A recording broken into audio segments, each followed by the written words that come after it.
There are a couple of ways that allow you to use floating windows or pop-up view on POCO X8 Pro and Pro Max. The first method is to first open the app that you wish to use in the floating windows mode, go to Recents or Background Apps, press and hold your finger on the app preview, and then here on the left or right side, you should be able to find this button over here, so like a rectangle within a rectangle.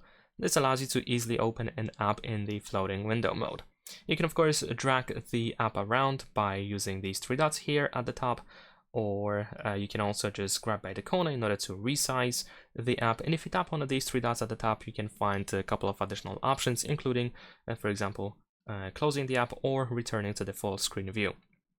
Another way to open an app in the floating window mode is with the help of gestures. So if you use gestures for navigation, then in that case you can swipe from the bottom towards the upper right corner. Over here, as you can see, we have this floating window icon, so we can just drag the app over here, and now we have the app opened in the floating window mode.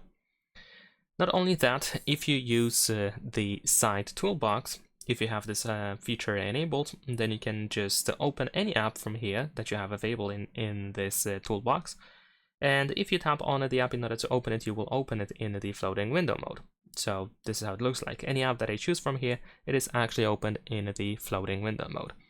And last but not least, if you receive a notification, in the case of some apps, you receive like a banner at the top, and not, I don't mean like the dynamic island or something like that, but it's just like a little bar at the top. So if you receive something like that, you can just grab by the middle and drag it down in order to open the app in the pop-up view.